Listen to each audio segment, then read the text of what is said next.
Good evening and welcome to Anime-Zing Radio here on YouTube.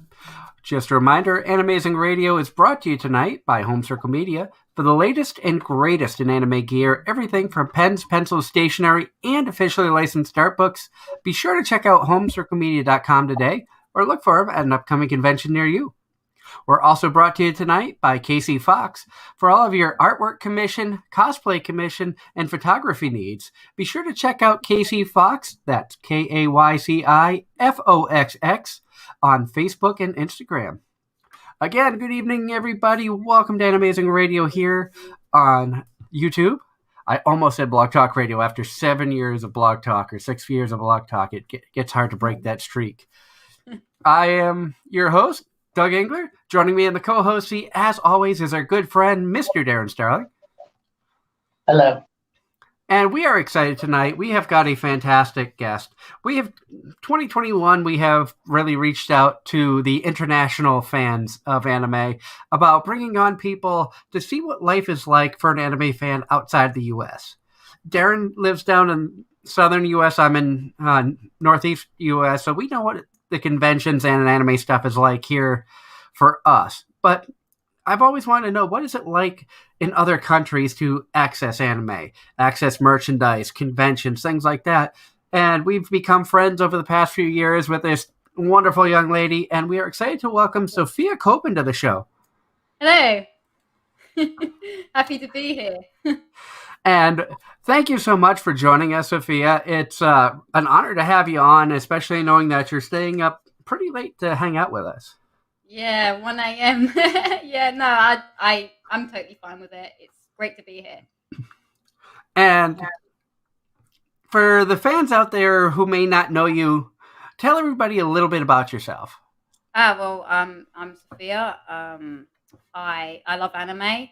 I'm obviously a big sports fan, and I'm just your friendly neighborhood fan of TV shows. I love watching TV shows, Netflix, and I just like watching TV. That's basically me. What got you interested in anime? You know, that's a funny story.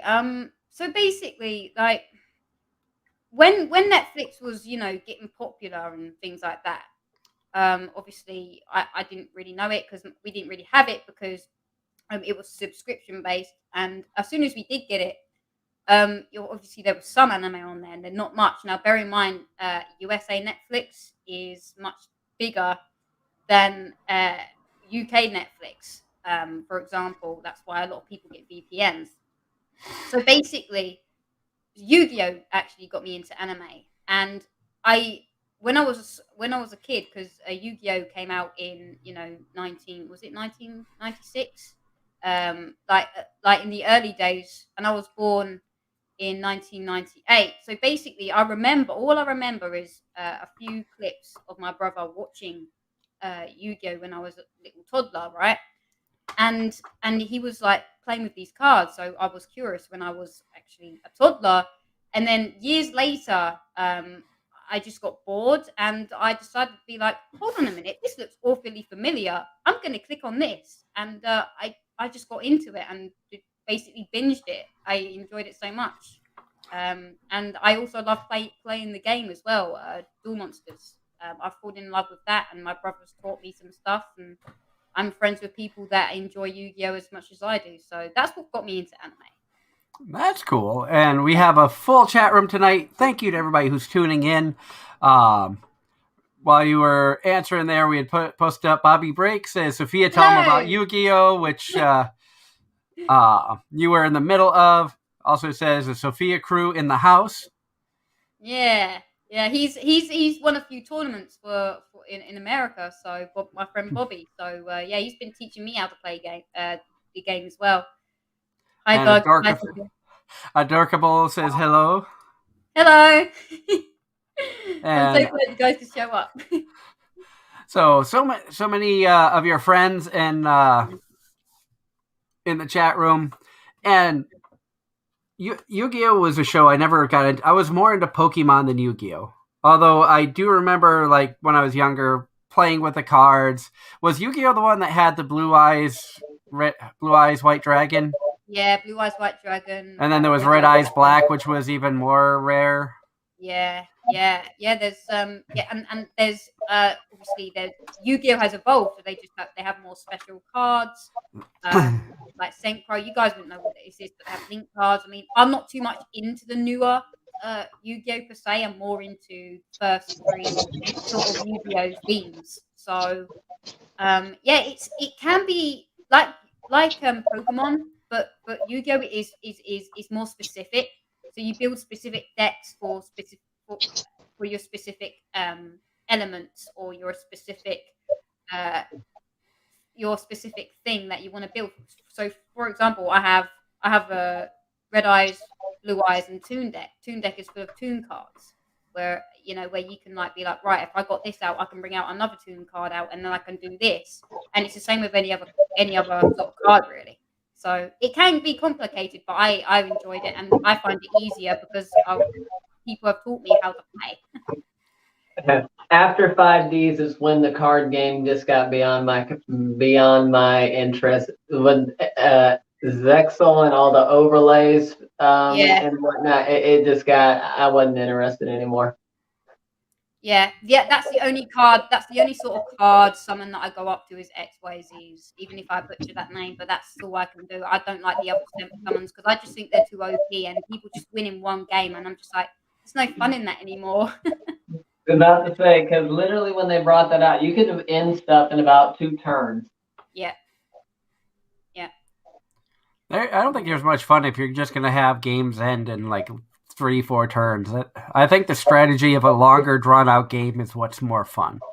Yeah, but that's just what Yu-Gi-Oh is now. You got tournaments because you get in cons you have TGC tournaments and stuff like that, and people just win in one turn, like bam, bam, bam, bam, bam. It's just like I mean, good for you, but I personally wouldn't find the fun in that.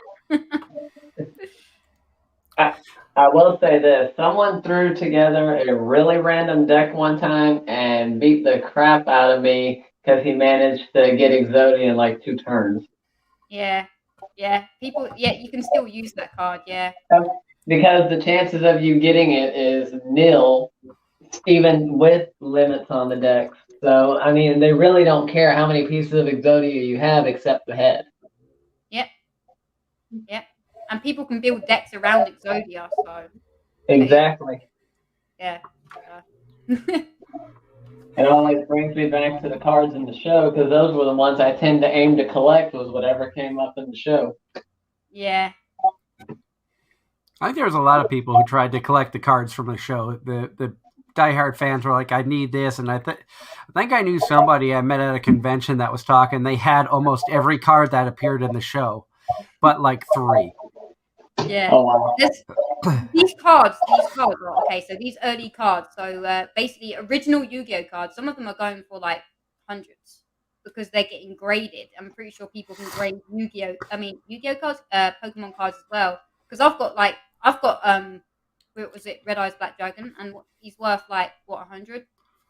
It just depends on the version. Depends on the print, the rarity, how many were run. Because I'll say this: when I went to, we had a little comic shop that we would go to on Sundays and duel for a while there, me and one of my friends, and the pulls that they would get out of some of the packs there, or what people would bring to the stuff was like, okay, I don't care about the rarity of the card, I just want the card and its effects. Yeah. That's with a lot of people as well. I in my personal opinion, I don't really care about the rarity of the card. I'm just like, well, if it can like defeat my opponent, I don't care. Exactly. I'll say this: the couple of cards I wanted, unfortunately, the price on them was pretty steep. It was like $30 or $40 a card, which to me at the time was fairly steep. And that was the Bell series cards. Yeah. Ultimate Nightmare being the main one, because even after Legendary Collections came out, the price of them didn't really decrease that much. No. Yeah, I've got a couple of rare cards. I've got what was it?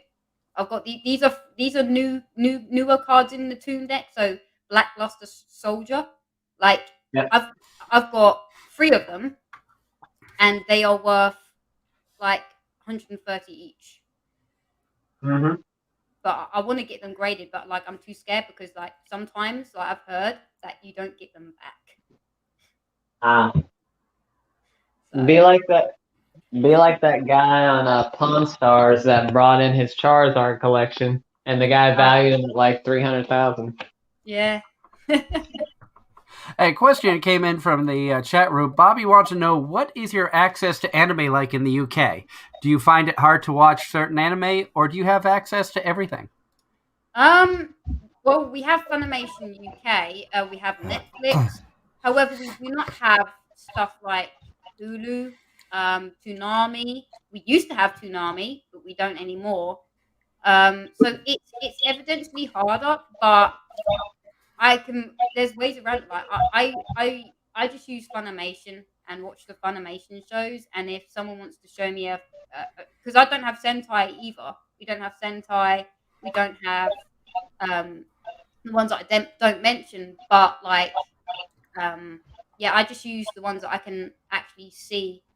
You know, because I have Funimation on my TV. I go on Netflix, obviously, because what was it, Seven Deadly Sins is on there. I honestly just try and find the ones that I can watch that's available to me.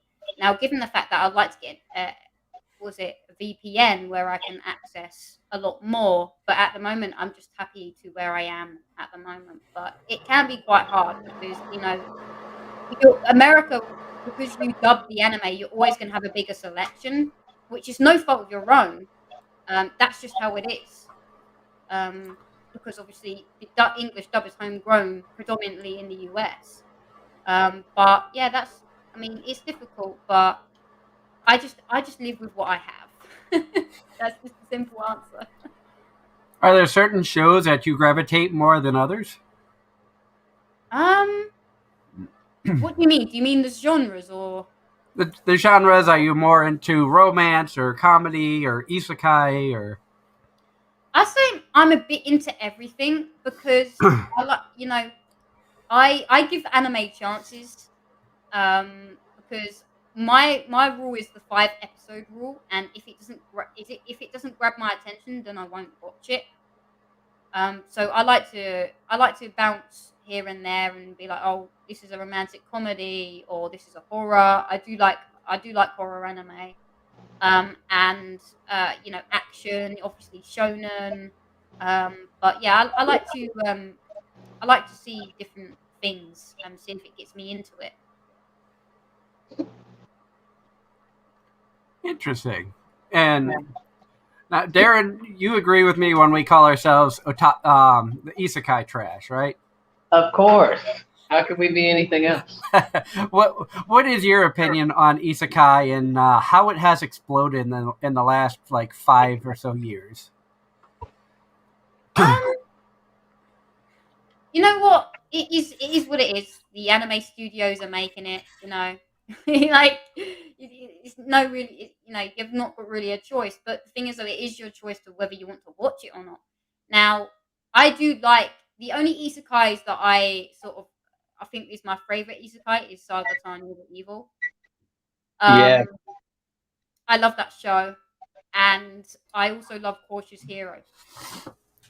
I'm not too much into Konosuba, but I know that's going to hurt people, and more so the popular ones. I love what's it, Overlord. That's a good one. But you know what? It's what people's opinions are, and it's not like people are forcing you to watch the isekai. So it's just what the anime studios are producing. Darren made me watch an isekai once. Yes, and now. And since then, I found 2 new voice actors from that show to have on the show because they were in that show. Oh, well, there you go. Yeah, and not big name voice actors either. No, it was, and it is a Funimation title, Demon Lord Retry. Have you seen that one? I haven't seen that one. No. That one was a really good one. It's not like I don't know if I would put it as a top 10 anime or top 10 isekai anime because there are some better shows out there that are classified as isekai, but it's a good time killer. Some of the characters are lovable, and there's two bunny girls who are absolutely hysterical. Um, and because of the anime, we tracked down Kylie Stewart, had her as a guest on the show, where she voiced Momo, and after everything her character said, she would say bunny. And then a couple weeks ago at Kineticon, we got to finally meet Jeremy Inman in person, and his girlfriend is Kimberly Grace, who voiced the other bunny girl who said hop after everything she said. So for those of you who are interested in seeing Kimberly, getting an idea of what the voice sounds like, we do have our Kineticon review video up on the channel, on our Anime-Zing Radio YouTube channel. So after the show tonight, go check that out. Let us know what you think about it. And we tried some new camera angles. We tried to do some different things. We got some cosplayer interviews. Things were a little confusing this year because it was our first con back after a pandemic. The typical press conferences weren't lined up like they had been in years past. Some new faces and new places type of deal. So through no fault of our own or Kineticon or anything like that, just some new things that we had to get used to. So we did not get any voice actor interviews this year, which kind of breaks our heart. But we did get to meet a lot of people, get some networking done, and got to meet some amazing cosplayers. And for the first time, I went to a death match, a cosplay death match, which was pretty interesting. I think I saw this video because there's like this guy that had like a Union Jack like suit. Yes. He had like great. We saw him he lost first round. To I think it was Luke Skywalker. Which I mean, if you're gonna lose to somebody, why not the Force? Yeah. We did end up getting an interview with the girls who won as well at the end of the night, which was kind of fun, and I was surprised to see them outside while the party was going on. So it was fun to chat with them. Like I said, it was a good time. And Scott says he was at Kineticon too. I hope that you had a good time. We were there Friday and Saturday. Had to leave early Sunday because it was a long drive home. If you saw somebody walking around as a bunny girl, dressed as the bunny girl Sylvie from How Not to Summon a Demon Lord, that was my wife. So she got to meet Jeremy Inman dressed as Sylvie, which is from a show he directed. Kimberly was in and forgot she was in it, and it was absolutely hysterical. Wow. And speaking of conventions, what are conventions like in the UK? Fun. They're pretty fun. There's a difference over here. There's a really big difference between anime conventions and Comic-Cons, which I'm sure occurs with you guys as well. So basically, in an anime con, so we go to this. It's not local, but we call it local. It's called London Anime and Gaming Con, which is LAGC for short. And basically, there's like a bar. Like us Brits, we like to get drunk at 8 a.m. in the morning because why not? So basically, you like anime conventions over here, right? Yeah, they're smaller. Admittingly, they are literally small, like way smaller than you guys could ever possibly imagine. But with anime conventions over here, it's just more community. There's just more energy. There's just more communication. There's just more everyone wants to take a picture with cosplayers. It's just incredibly friendly. And we get like a few voice actors, and we get like a few cosplayers, and that's obviously because it's a small convention. You can't really, and it's like because most of our conventions are in like universities, so it's like a London, quite a small London sort of university, and they rent it out to LAGC twice a year, once in the winter and once in the summer. So yeah, that's pretty nice. We've been to Alcon. Alcon's amazing. That's in Leicester, another anime convention. And what is it? Comic Cons. You got MCMs. It's kind of like a chain. How you guys have what is it? Is it GalaxyCon? Because you guys have chains of GalaxyCons. You got stuff going on all over the USA. It's the Yep. same with MCM, where it goes over all the countries. We've got one in Scotland, London, Birmingham, Newcastle, everywhere really. So yeah, that's pretty great. It's pretty good that they're branching out to also different regions of the country as well, because there's going to be some in Northern Ireland and things like that. MCMs are pretty good. I like how it's all like a connected sort of group, how they all organize it, and it's the same organizers, and they're really nice. And obviously, you got like independent Comic Cons, like for example, this is also kind of franchise. Like you got Comic Con Liverpool, Comic Con Scotland, Comic Con Wales, Comic Con Northern Ireland. That's happening in 2022. That's going to be their first convention. But yeah, some of them are pretty big. Depends how big the university is, but some of them are pretty small. You know, obviously because we're a smaller country, you don't expect stuff to be big. Do you know what I mean? So no, overall they're pretty good. They'll be like your guys' cons, except just less people and less voice actors and guests, because it's expensive to hire a international guest. You know what I mean? So yeah, they're pretty decent. Just you sometimes get people all around the world when you go to this London, especially London, and you get to meet people from all over the world, and people go to cons in Europe as well. So yeah, it's wherever you are in the world, a con is a con. We all have fun, we all get along, and it's great to be part of the anime community. Everyone's so nice. Oh yeah, and cons are a lot of fun. I know we've talked in the past that you would like to attend a couple of conventions here in the U.S. at some point. You're talking about small cons. It depends on how small you're looking at. The convention I met my wife at is called Bakuretsu Con in Colchester, Vermont. That is at a hotel. I would say its attendance maybe maxes out 500 people. That's pretty small. Maybe 1,000, but it's a tiny convention. They'll bring in one or two good guests. The last year they had Sarah Wiedenheft, who's the voice of Toru from Dragon Maid. Was there one year that we went, we got to sit down and talk with Caitlin French for about 45 minutes in the hotel lobby. Wow, that's pretty exciting. Yeah, So, with like smaller conventions, you get more time to talk to certain guests. Because when it comes to Comic Cons, because there's a difference between anime cons and Comic Cons. When it comes to Comic Cons, obviously because anime is getting predominantly bigger, voice actors are going to be invited to Comic Cons, right? Whereas at Comic Cons, it's great. Don't get me wrong, but you just have less time to interact, in my personal opinion. Whereas anime cons, you're just like, yeah, let's chill and have a nice little chat. You know what I mean? But yeah, I like what, sometimes I do like smaller conventions, because it's just for me, it's just not as, the anxiety is not as high, because sometimes I do suffer from anxiety from with people, and lots of people and big places. But when you're with your friends, it's great. It's even better in conventions, isn't it? It's even better that you can share your experience with each other. So yeah, we're still trying to get Darren to come up for Anime Boston one year. We were supposed to do it last year, because Darren and I still have yet to meet face to face.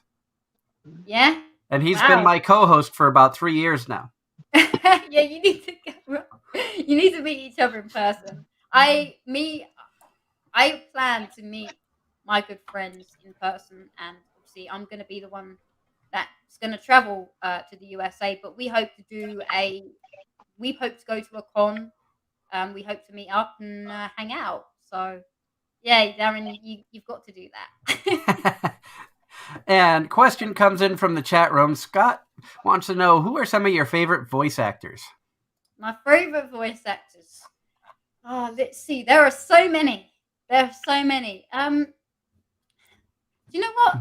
I don't really have a favorite. I think they're all great, and they're all talented, and they're just great people, and they love their work.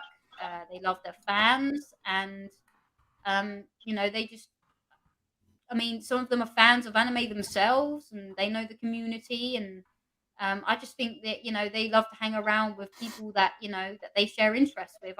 Honestly, I think they're just like you and me, except got to do a job there, much like you with what you do. So yeah, I just love hanging around with them and interacting with them and meeting them.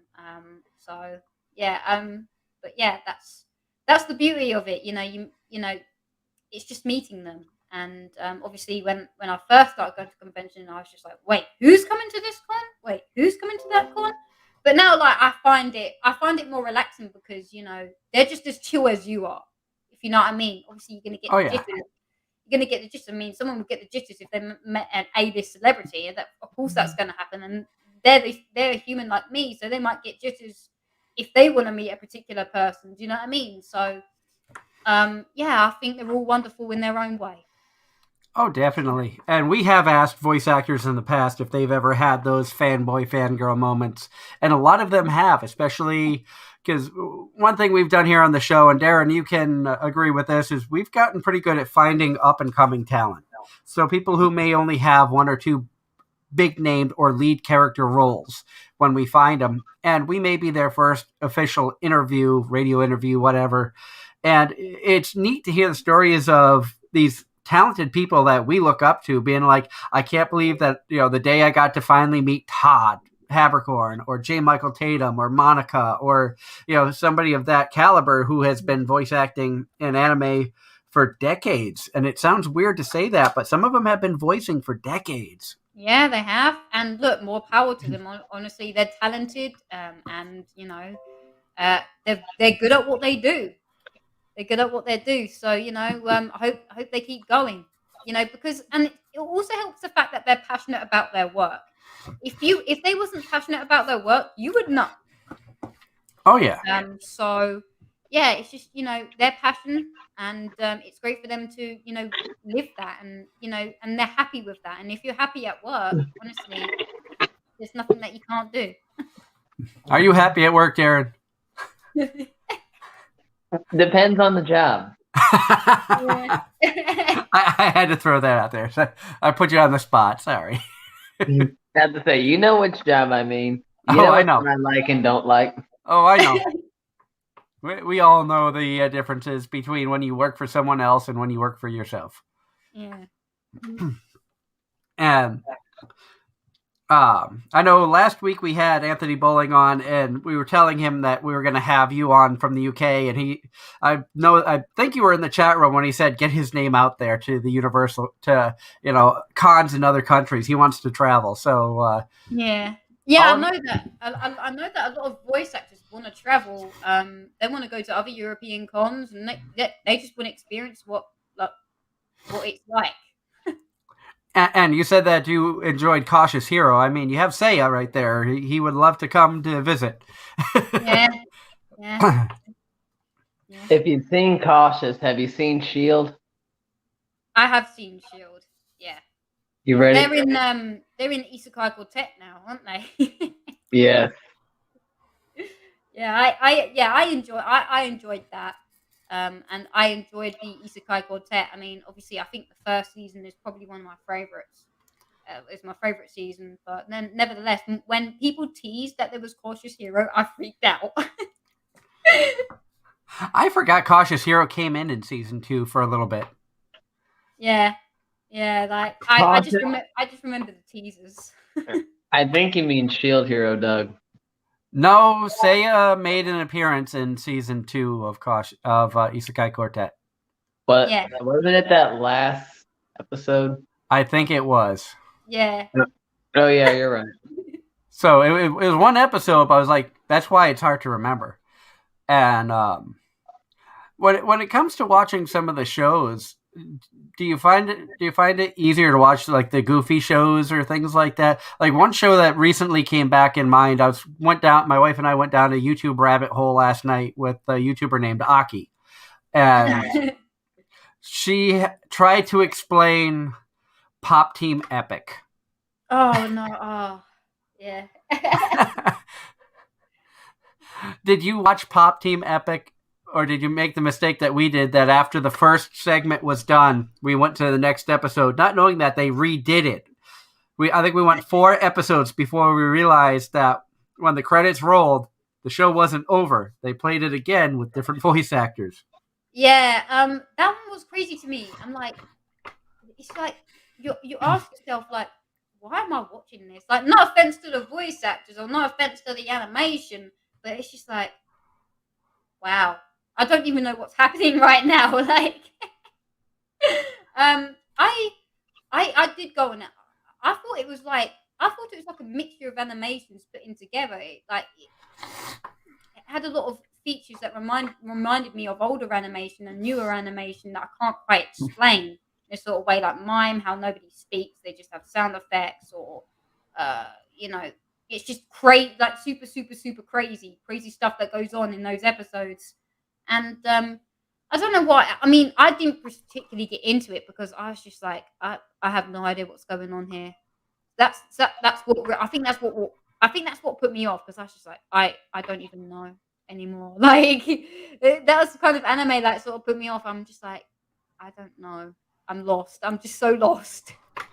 If I remember correctly from watching the video of one of the YouTubers that was reviewing it, that an actual quote from the person who created the story said, "This is the crappiest anime, but you're gonna like it. Like it's just gonna be complete and total nonsense, but you're gonna sit down, you're gonna enjoy it, and then move on." Well, I can agree with the nonsense. It's just like I was just like sitting watching my TV. I was just like, what in the world? I didn't think I'd see anything that would confuse me more than Fooly Cooley's first season. Yeah, right. Yeah, no, I mean, look, other people enjoyed it, so I'm not really going to knock it for that. I mean, I guess they reach out to everyone, but yeah, it was Pretty much a literally, meme, a yeah. meme show. Yeah, pretty much. I mean, some people enjoy that, and that's what it is. And what did you see that one, Darren? I thought you did. Which one? Pop Team? Nope. Oh, you got to watch that. We might have to once I finally force myself through the rest of. Okay, I don't even remember the title of it. That were Death Parade. I'm bad. I don't have much interest in this anime, but I've got to sit down and force myself to get through it so we can do our review show. But I might make you watch Pop. I'm not sure. Pop Team Epic or Show by Rock Mashimaresh might be the next one I make you watch. I mean, Okay. I enjoyed Death Parade, but It's one of the very few shows I gave a 10. What is more crazy, Pop Team Epic or Panty and Stocking? Pop Team Epic is more crazy. I enjoyed Panty and Stocking a lot more than Pop Team Epic, but I think it's just because the amount of swears in that show were off the charts. yeah, honestly, you you can tell that the voice actors were bouncing off from each other. In that, you can tell, like you could literally tell that they were having way too much fun. And I saw a video on YouTube somewhere. You can search it, and it's every time they say the F word. And Yeah, the video is like 4 minutes long of all the times they say the F word. I think the final count was over 300 in 12 Really? episodes. Wow, Oh, well, I didn't know that. Oh well, how many times did I think it was Mizuki say Oni-chan in the irregular Magic High School? I don't know if the counters go that high. I know that a lot of people did drinking games because of it. Yes. One of the YouTubers I watched, Mystic Renexia, before his channel got screwed over by YouTube, he actually did I think it was in one episode, he ended up like doing almost 40 shots because she did that many in one episode. Oh no. Oh, don't think you felt too good after that. It's kind of like the Inuyasha drinking game where every time Kagome says sit, you have to take a drink.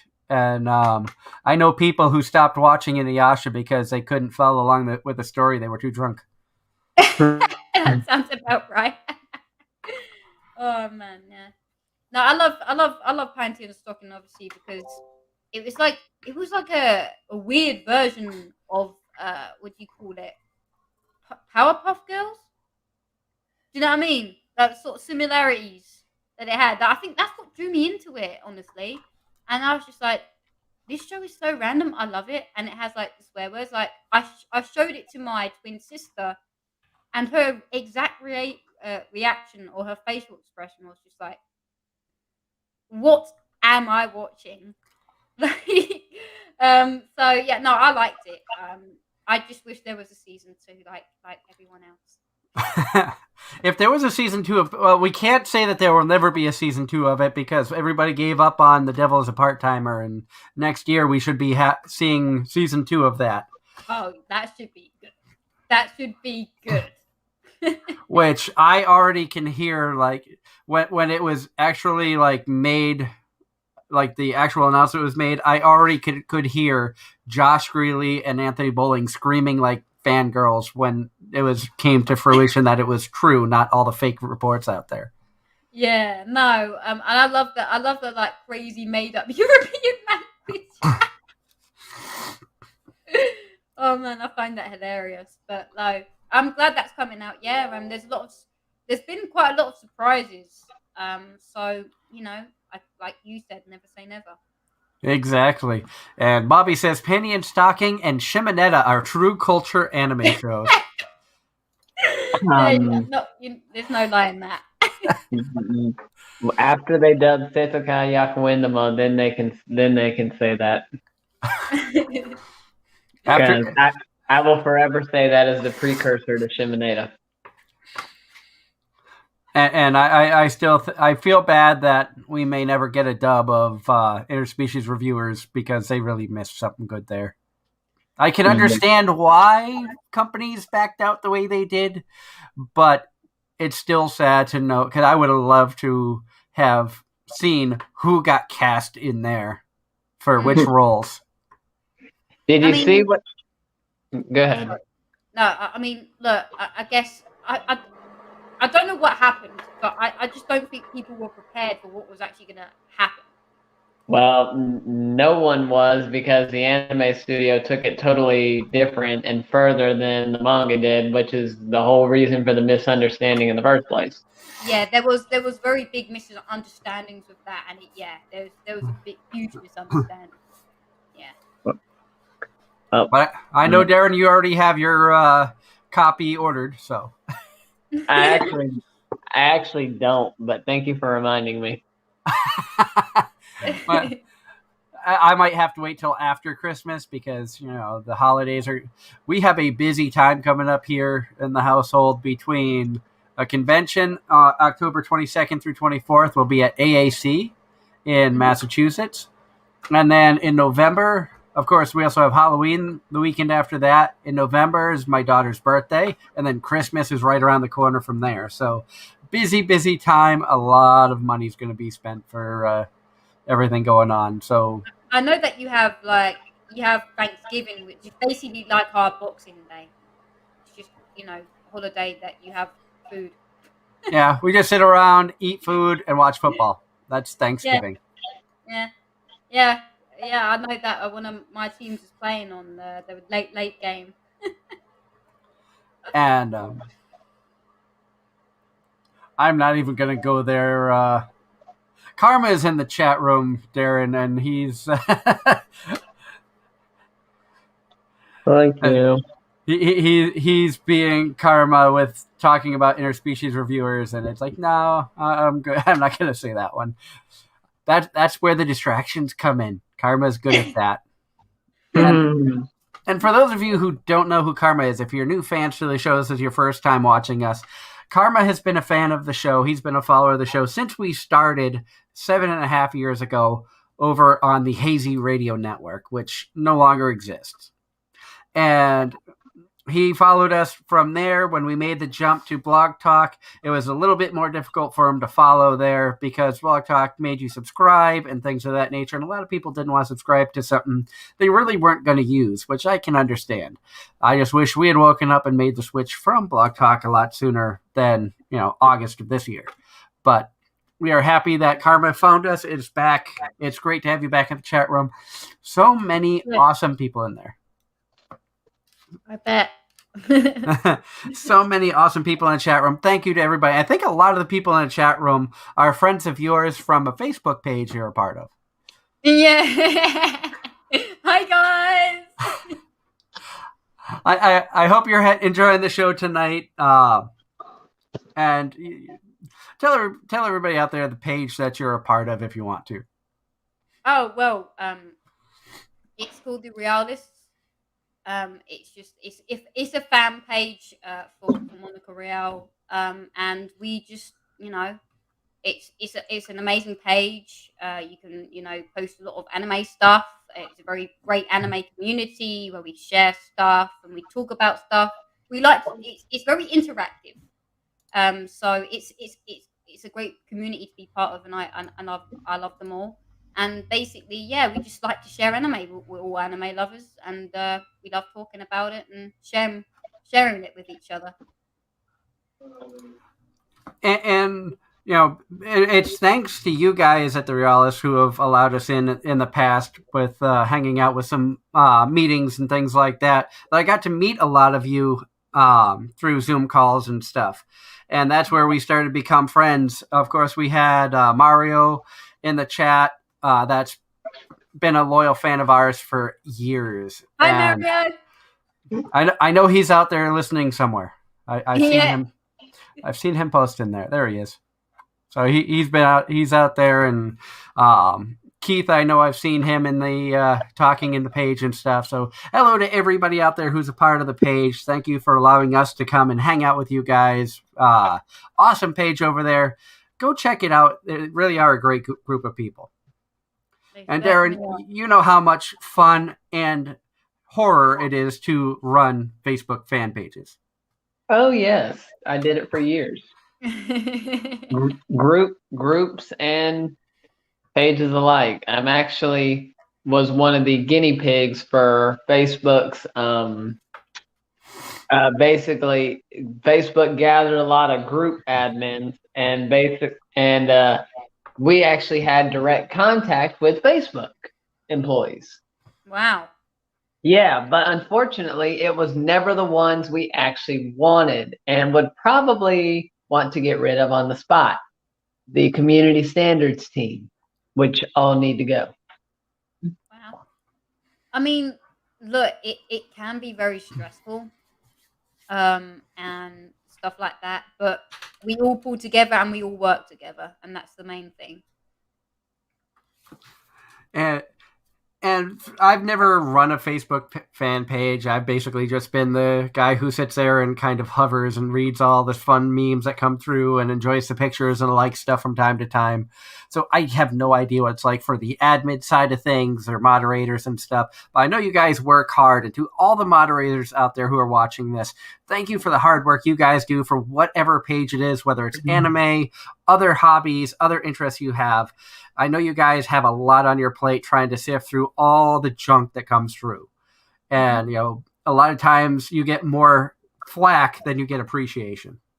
Oh, yeah, definitely. It is what it is. I mean, the experience, obviously you're going to get some experiences where you need to figure things out, and you're going to get some experience where it's just like, wow, guys, we've achieved a certain thing. And, it's just, it's more so, being in that community where we just help each other out. We all come together and figure stuff out, and it is what it is. It's an experience, and like you said, it can be hard work, but at the end of the day, we all pull together and we all get it done. And from the chat room, we go with the random question: what's your favorite pop? Yeah, I mean, wow, that's a good question. I have so many pops, right? So I'm starting to collect. So the only Marvel pops I'm collecting is from the What If series because it has Captain Carter in it. So I feel connection because we finally have a hero that has a Union Jack and can show it off a bit more. And I love my Captain Carter pop. I mean, I have a pop on my shelf. That's where my shelf is. That's worth $800 to $1,000. And that's mostly My Hero Academia pops. And I collect My Hero Academia pops because I know how sought after they are, and they will go up in price, especially the con stickers. That's why in October, obviously New York Comic Con comes around. I'm just like, why haven't you announced anything yet, Funko? It's October. So I like to collect the con stickers because it just goes up in value, and they can't and it gets vaulted, and they can't stock it. So, I mean, my other favorite pops, I would say a Chucky Mask right now, Captain Carter, and two new favorite pops are coming out. These are sports pops. Jason Tatum from the Boston Celtics, and Stephon Diggs, because they're making a Stephon Diggs pop, and I think he's going to be my new favorite pop. And I laugh when being from Boston area originally, I used to listen to the Celtics games on the radio when I would deliver pizza out there because I always listened to sports talk radio. And when I heard them say Jason Tatum for the Celtics, my first thought was, when did J. Michael Tatum start playing basketball?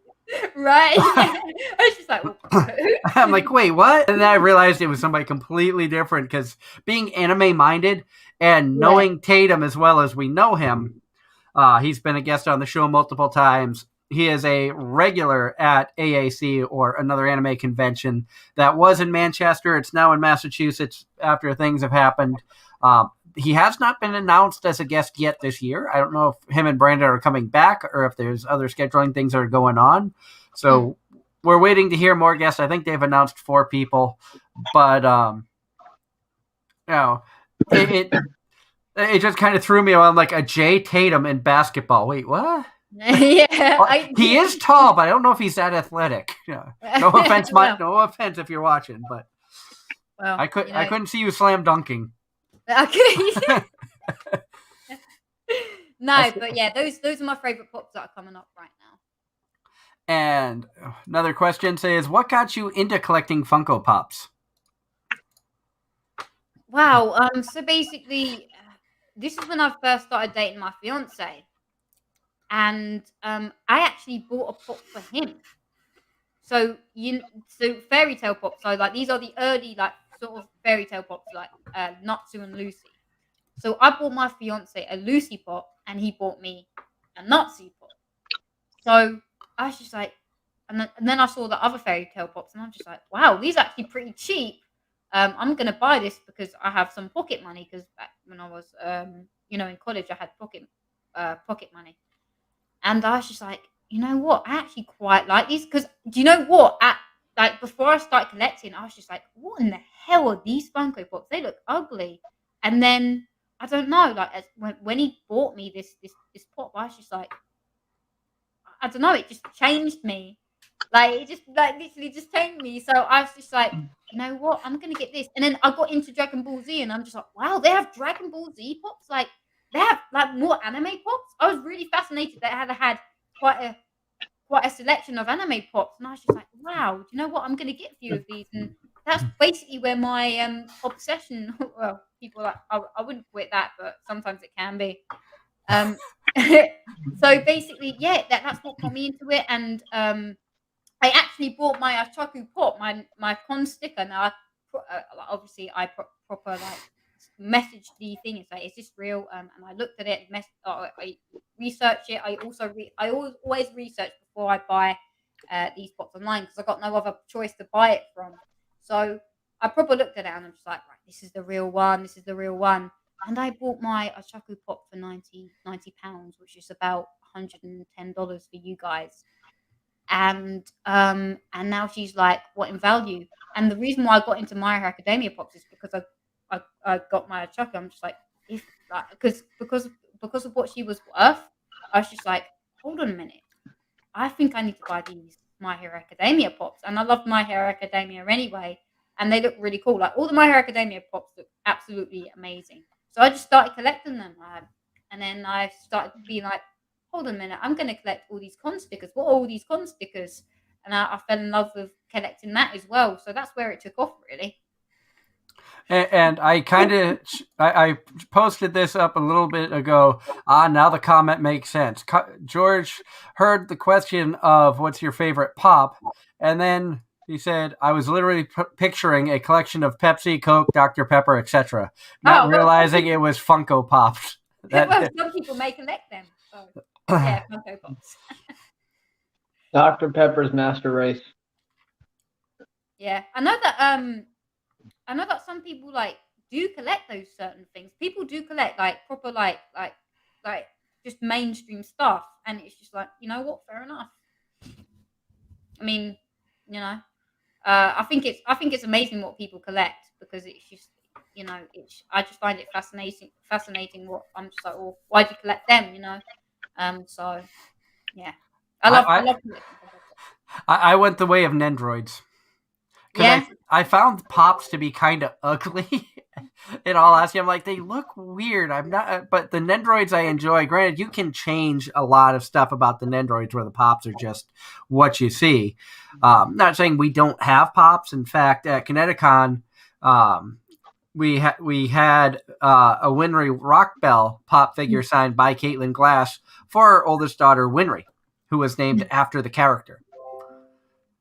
And Caitlin was surprised to see it, loved the fact, and I love the fact she signed it in purple just because it went with the dress, and that's our daughter's favorite color. So thank you, Caitlin. And I know we also shocked her when we got a second autograph of Retry from Show by Rock, because when we asked for that one, she almost forgot she had it like sitting right underneath of her. Because I know everybody had been asking for Oron and some of the other amazing characters that she's done, and we're like, can we get Retry? Wait, what? Yeah. Oh man, yeah. Nendroids are expensive. I do agree with that. Nendroids are cool, but so expensive. They also are going up in price because we have done some research, much like Pops. Once they're done making them, that's the end of the line. And we have found out that our Alba and Hifumi Nendroids from New Game are both worth over $120 each. Yeah. And some of them are quite rare to find. Like we got Panty and Stocking Androids, and Stocking was so hard to find, really hard to find. Like some of these are hard to find, like Funko Pops, they are hard to find. And I love the chibi, like the chibi characters of these Nendroids. You know what I mean? I love chibis, and we have quite a lot. We have quite a lot of Nendroids. So we like with Funko Pops, like it's different with Nendroids. We just pick up the ones that we like or the characters that we like. But I'm a die-hard My Hero Academia collector because I know that these pops are going to go up in value and they look damn awesome in my personal opinion. But yeah, I love Nendroids. We've got Saga Tanya, the evil Nendroids. We've got like some My Hero Academia Nendroids. But there's some characters that suit Nendroids and some that don't. For example, we have an All Might Nendroid, and he looks absolutely ugly in my personal opinion. I'm like to my fiance, why did you buy that? and the fact that we buy it off a Japanese site called Ami, and it takes, and also with Nendroids as well, the pre-orders take forever. And like I'm a complainer of that with Funko Pops, but Nendroids take even more longer. And also there's also one other fact as well. So there is a Natsu from Fairy Tail Nendo coming out, just to let you guys know. Just to keep you guys updated. But yeah, I think they're cool. The conversation in the chat has switched to soda, and I have to throw this comment up there. A Dorkable Cosplayer says, I'm so glad we got Wild Bill root beer at our con. So I got to hold the mug up because they're up here too. And I know that they aren't out your way, Sophia, but Wild Bill's makes their own soda. They have root beer, they have like cream soda, they have like a almost like an orange vanilla cream soda, and they make it all themselves. And this was one of their special mugs. This was like a $20 mug, but it was free refills all weekend. Wow. When you get it. And I first saw them at the convention my wife and I got married at, because I'd been going to that convention for years. It wasn't the year we got married, but Northeast Comic-Con in Mass. Wild Bill's was just, they were there. We walk up. I think I have 8. This is the only one of this mug. All the rest of them are just the color to see inside here. but we have like 8 of those because every year it's like, oh, we got to get the different year, and this one was 2018, and it was a limited run that they were doing where they were kind of putting fire to the outside to change the color scheme a little bit on there. Yeah, you got a collection there. So, that sounds great. I mean, I've never the only soda I've tried here now. Bear in mind, it is in the UK. We don't have a lot of when it comes to drinks now. We don't have like as much sugar in our drinks. For example, I have Tri Cream soda. I've got to admit, I wasn't really a fan of it. But that's like it was like a UK one anyway. I mean, I rather experience proper soda when I go to the US. So I'm not gonna base it off that experience. Sorry. Bobby, Pepsi is the devil. Pepsi's not my favorite. However, we pride ourselves on it being born in the Carolinas because that's literally one of the main slogans behind it. But have you ever tried Cheerwine? and I won't lie, I am drinking a Pepsi product in this, but if you want to know which one, I'm always open for sponsorship talks. I don't think I've ever tried that. No. Well, Cheerwine is another North Carolina thing, and it's a Southern thing. It's like one of those specialty flavored sodas. If you're in the South, you gotta at least try it because it actually is pretty good. Kind of like a cherry flavored soda. Oh, nice! I like cherry flavored. Yeah. And it's a Carolina specialty. God, it's so funny to see the chat room just talking soda now because of talking about pop. And this is hysterical. I'm getting sidetracked watching it. All the people talking, but like my favorite soda of all time is a toss up between Mountain Dew and Mellow Yellow.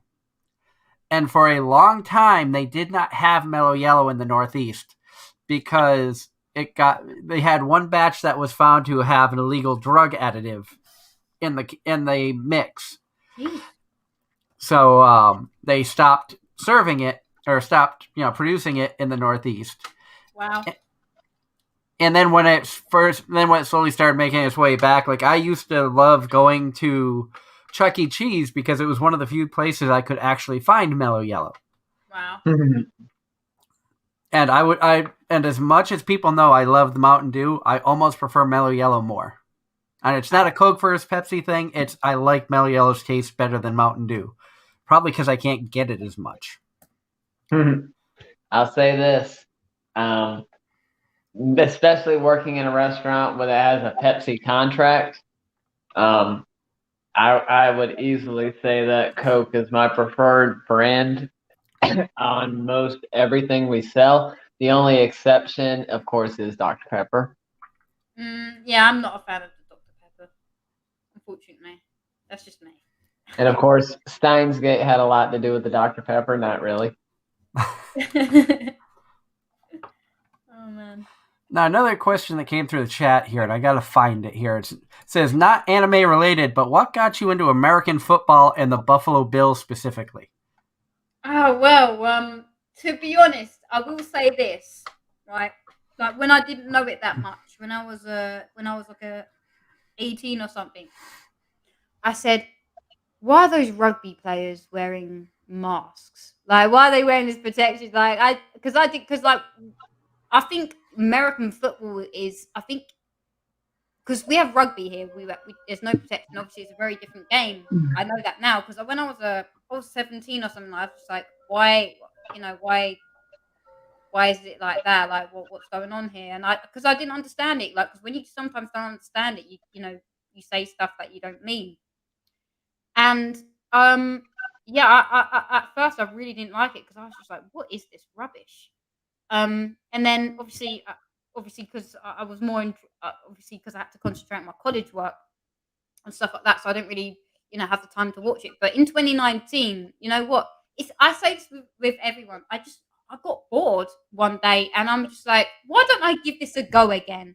Because my brother was into the San Francisco 49ers. I'm just like, you know what? I'm going to see what, what all this hype is, and I'm just going to give it a proper an analyzation and see whether I like it or not. And from there, I was just like, you know what? I think I'm starting to get this. Like, this is actually a pretty fun game. And what got me into the Buffalo Bills was 2019, when they played that Thanksgiving game against the Dallas Cowgirls. Uh, so that's what really got me into into anime, into the Buffalo Bills, is when they started playing that Thanksgiving game in 2019. So I was just like, wait, so because they were saying how before saying that was America's team, like how they say the Cowboys are America's team, and I know that every other NFL fan of the franchise rolls their eyes, and I was just like, what can this team do? And I just thought they would play good football. They had a quarterback, obviously Josh Allen, yeah, I've only been a fan of American football for a few years. I've only just sort of started getting into it, and thankfully, I didn't have to go through those 20 years of Tom Brady beating the Bills. So yeah, I just really enjoyed it, and I play it. I did tell people that my body is super sore. I had I was mostly in bed today, and I had like a long shower to ease the pain because my body, like, I was even in pain coming down to do this. But yeah, I love it. I play running back, and it's completely different when you see it on TV. It really is completely different. And you have to learn the playbook. You have to learn what sort of you have to learn what sort of player you are, what are you good at, what you're bad at, and yeah, I love American football, and I know you guys don't call it American football, but we do because it's more people understand us, what we're saying over here. So yeah, it's just a great sport. I love it. I think it's even better than the rubbish football we have over here. I only like international games. I only like England playing. That's about it. So yeah, I just enjoy it so much. And I'm very passionate about the Buffalo Bills. I'm passionate about a lot of stuff. So yeah, it's just I just love my team, and I love the sport. I just fell in love with it, like I fell in love with anime, like I fell in love with pops. I just love it.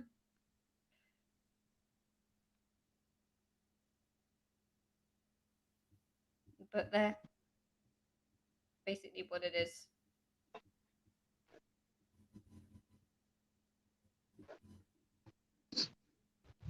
Oh, I don't think I can hear you, Doug. Doug, your mic's muted. Whoops. Normally, that's me that does that. Usually, I didn't even know my mic was muted. I don't know how that happened. Because I was like, oh yeah, it's 3-0 Tampa. I started talking about the game. It's 3-0 Tampa Bay right now. I have my fantasy league open in another window because I am currently beating the ever-loving poop out of the team, 174-57, and they have Tom Brady going. There's no way Brady's going to score 100 points. So I think I've won this week. Well, that means that Patriots defense must be doing quite good then. And Patriots defense is decent. I mean, that's how they that's how they won a lot of Super Bowls with Brady. So, but that's a subject for a whole nother time. We're back on anime here on Anime-Zing Radio, and how difficult is it as a fan in the UK to acquire? You said you had to do a lot of internet shopping and things like that to acquire merchandise. Like, do you collect the DVDs aside from do you collect other figures or wall scrolls or things like that? Yeah, we've got wall scrolls. We've got like sort of figures. We've got like big figures, small figures. Like everything. Like my fiance has a lot of Naruto figures. He buys them from he gets them from Bandai. Most of the stuff that we do actually shop for is online. But obviously we have to do a lot of research to make sure the certain site is legit. But we get most of our stuff from a con, because the cons mostly provide us with merch, because obviously online these days, people sell fakes, people do this, people do that. So it's not difficult. It's just expensive per se, because most of the say Funko Pops that I have to get are US exclusives. I don't like our international sticker. I hate the special edition sticker. I cannot stand it on Pops. So, but the thing is, so that's my choice. But yeah, we have like we buy wall scrolls from cons. We like to buy posters. We like to buy posters of cons, because they do posters of that certain con when you go in. Sometimes go in there like with anime cons. So we always keep a collection of what is it, con books, that they hand out to you and stuff like that. But yeah, it's not that hard to acquire. We just mostly rely on cons, which obviously for the past 18 months hasn't been the case, but that saves us more money. um but yeah, no, I mean, it's not hard. It's just with online, being an international person, you just have to be more careful of what you want to buy. And I'm pretty sure that's like that in the US as well. But it's not difficult. It's just more expensive, and it's not as often, because I know that in America you guys have cons every weekend. In the UK, not so much. Yeah, you literally could have a convention every week of the year somewhere in the U.S. And Yeah. of course, Ines, our cat here, had to come and say hello. Oh, hello, Ines. Aw. And Parma and Adorable, y'all just made enemies out of me. Go Knowles.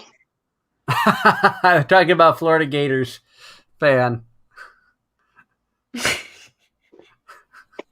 And ironically, my dad is he's a diehard Gator fan because he's actually born in Florida. So Yeah, and my oh yeah, Adorable loves her. She loves her Florida teams. We always smack talk when it comes to Miami Dolphins. She loves the Jacksonville. She loves all the Florida teams. I'm a Seminole fan, and first and foremost, followed by NC State, so Wolfpack, and And for those of you who are wondering, yes, Ines is named after Ainsel Gone from Overlord. Oh, that's adorable. Because that is a complete opposite of his personality. This guy acts like he doesn't have a thought in his head and could never hurt a fly, unlike... last I recall, Ainz doesn't have the thoughts in his head. It's Demiurge that does. Not true. So I guess it could kind of fit. But this was the hardest cat I've ever had to name in my life. And the reason I say that is my wife and I deliberated over his name for weeks after she put in the application to get him. And it wasn't until about 6 hours after he was home. And we had to wait like a month and a half before picking him up, before we came up with the name Ines. And when we finally announced, the addition to the family, it made it all worth it when we announced, this is our new cat, Ines. And Megan Shipman, who voiced Mari Bellafiore, one of Ainsel Goen's minions, commented, "My lord." It's like, okay, yeah, that was the perfect choice. Yeah. It's like, okay, that works. Now, with things you're talking about that you have Funimation, is Crunchyroll available in the UK or High Dive? Yeah, High Dive, no. Crunchyroll, yes. High Dive, Sentai, Hulu, we don't have HBO Max. We don't have any of those, so yeah. So if people want dubbed anime, they go on Funimation. If they want subbed or mostly subbed, they go on Crunchyroll. They at least, the thing is though, at least we actually have a choice. Like, you know what I mean? Yeah. Do you prefer dubbed or subbed? I mean, I'm gonna say I like both. I like to give credit to the voice actors on both sides. But I do predominantly watch dubs because, English. I can understand it. Because Darren, you primarily watch the sub. You watch it traditionally in Japanese. I don't understand Japanese, but I do watch it in Japanese and in English. A lot of times, especially since starting this show, I watch it in English. Because it's easier to keep up with when I'm busy doing other things. B, research for future guests on the show. Because of shows like The Ancient Magus' Bride, watching in English, we found Danny Chambers. Because of Demon Lord Retry, we found Kylie Stewart. So that's one of the main reasons that I prefer the dub to sub, but I appreciate both sides, and I've always said, hats off to everybody who works at these studios, from the artists to the people who created the manga and light novels that these animes were inspired from, the voice actors, the editors, the sound people. A lot of work goes behind the scenes, and people don't get enough credit for. Yeah, definitely. You got to give it credit to everyone. I give, it's good to give credit to everyone because they all deserve, they all deserve it. So. And got to give credit to Anthony Bowling that he actually was able to connect last week and wasn't a half hour late. At least he didn't fall asleep. And I'm looking through the chat here. Karma says, I have to admit, stumbled on Overlord by accident and got to like it. Not a clue what is up with the twin dark elves, the boy dressing like a girl, and vice versa. And that's anime. That's anime. And he also went on to say, I'm losing track of who owns what anime property anymore, and why cancel culture works so hard to change how the characters are drawn. And there have been a lot of that going on with animes recently. A really huge war came out because of Uzaki-chan, and it's continued with Dragon Maid Season 2 with Ilulu. Yeah, if you're dubbing it and you're drawing it, more power to you. I can't. You and I, we really can't do anything about it, really. We just have to live with what's going on, and If you don't like it, don't watch it. Exactly. There's thousands of other anime you can watch that you don't have to see, how characters are drawn.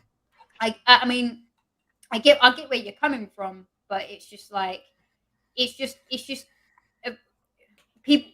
Some animes have had to be Americanized because don't forget, it's also different cultures. We have a different Western culture is different to Asian culture, but in a great way. We like to we do share each other's cultures, and that's very I love that.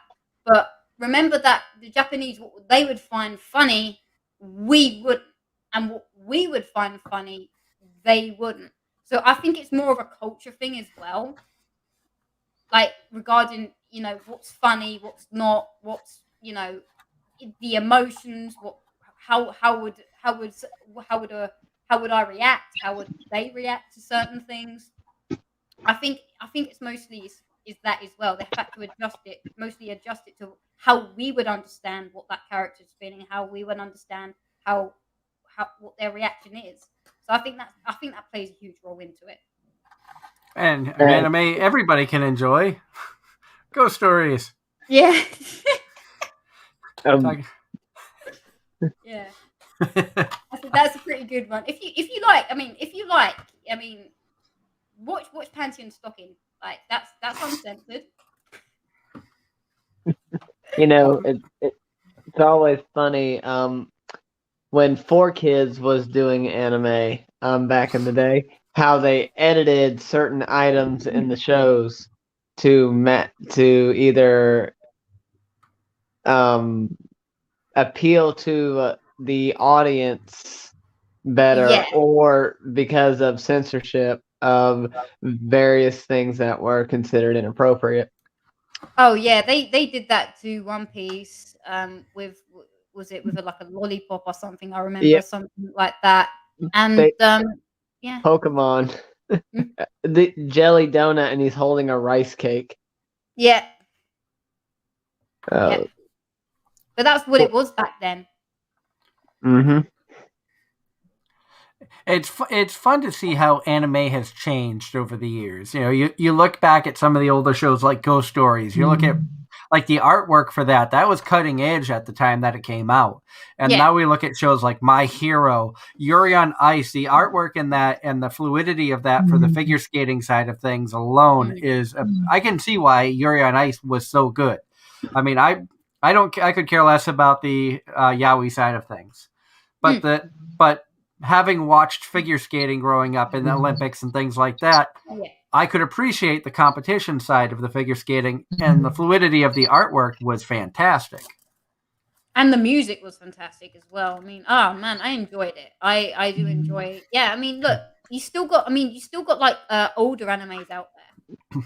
And you've got newer animes out there. It just appeals to, I mean, it appeals to, it a lot. You see, like it's like with genres, you got a certain, anime that's going to appeal to you, and you got certain anime that's not. And I mean, I personally haven't been watching a lot of anime because sometimes there's anime that I'm not particularly interested in. It's not because I'm against modern anime. It's just because not a lot has been interesting me.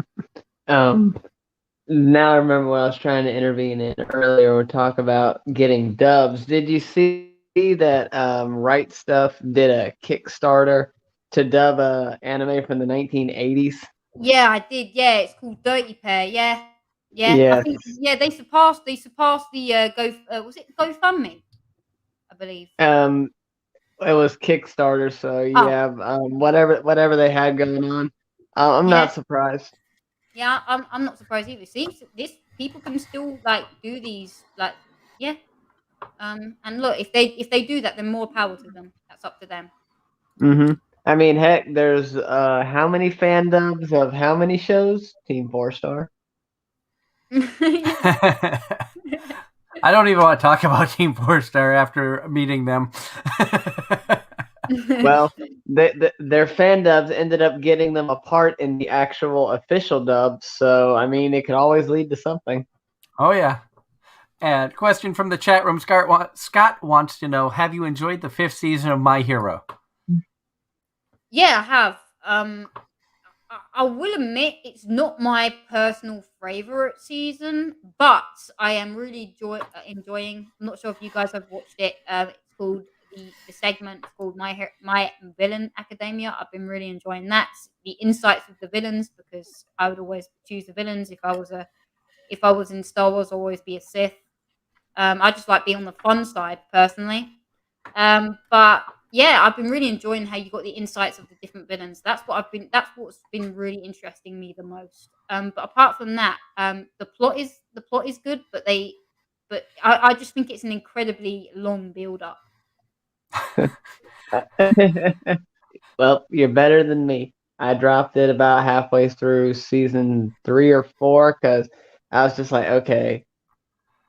I got to, I think, season 4 when Deku wanted to save. I think it was season 4 when Deku wanted to save the girl. Yeah. Yeah.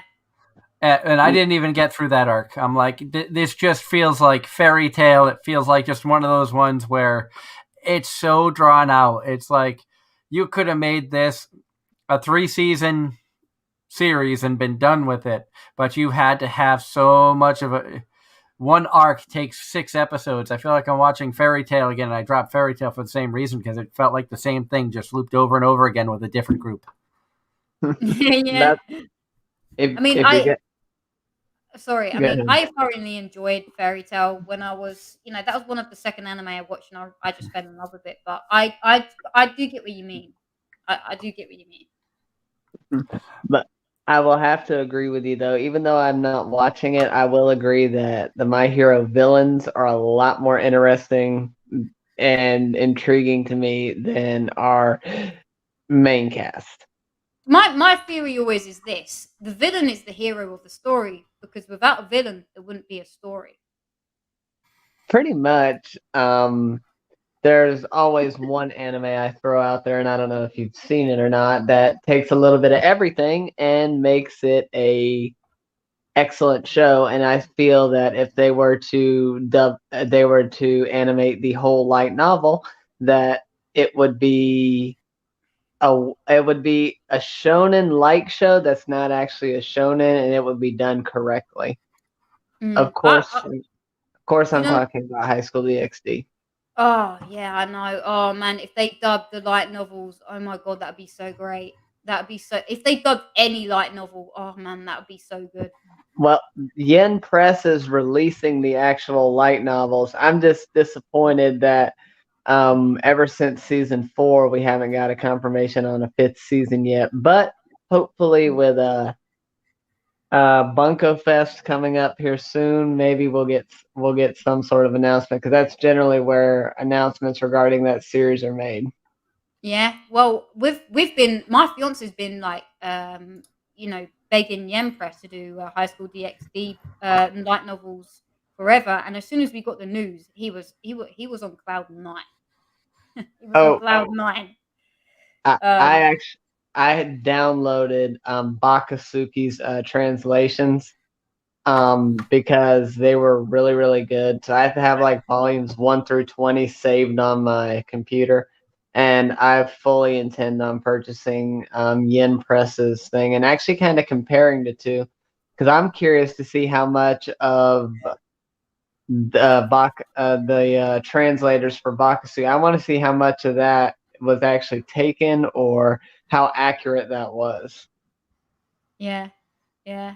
I get what you mean. I mean, I've got a question for you guys regarding High School DxD. Would you be an angel, a fallen angel, or a devil? I would honestly be a devil at this point, but only because angels would have issues. I mean, that's why a special room was created specifically for Issei and Irina eventually. Fallen angels. Azazel is actually one of my favorite male characters in the show, Yeah. because between him and Surzex, I mean, I would be a fallen angel. I just think they're fun. so you Fallen like angels are a fun side. Like So- I always make a joke. Like, I don't want to seem like too like weird, but like I'm just like, mate, I'm too good for heaven. I'm too bad for hell. well, Oh man, that's why I'm a fallen angel, because I think they're just cool. I think I would have to go with Darren on this and be devils, just because, watching the storyline go from season 1 through season 4 and watching the character development, the story just build up, and the world building in this series is absolutely phenomenal. Take the fan service stuff out of it. I've never seen a show where a character I detested in season 1 was my favorite character in the series by the end of season 3. I've never had that happen before. Yeah. And it's like, I would have to say, if I could have Konako, I would join with the Devils. I won't lie. Yes, granted, a cat girl. Not going with the dragons this time, Darren. Going with the cat girl. well, there's really not any. There's no one related, or female characters related to a dragon, really. Well, I think about Asya eventually makes a contract with Fafnir. I know I'm spoiling stuff here, but that thing with the evil dragons and Fafnir and Asya. Oh my god! Have you actually read the novel, Sophia? What, the Dragon Maid ones? No, DxD. The DxD ones. No, I haven't, but I plan to.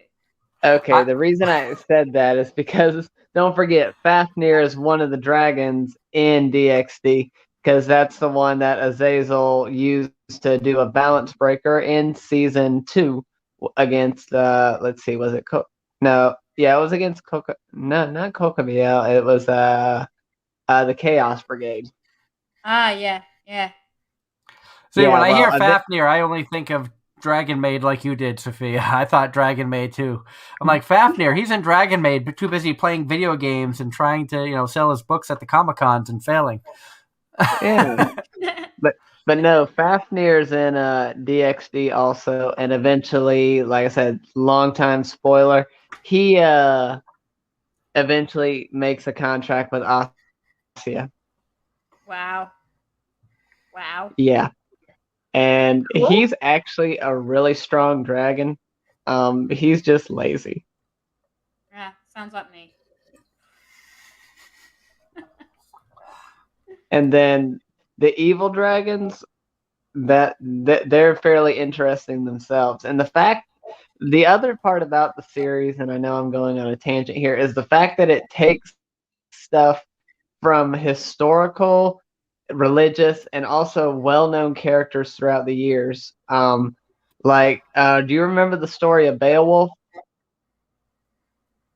I can't remember. The one where he goes out to kill the dragon Grendel? Oh, yeah, got it.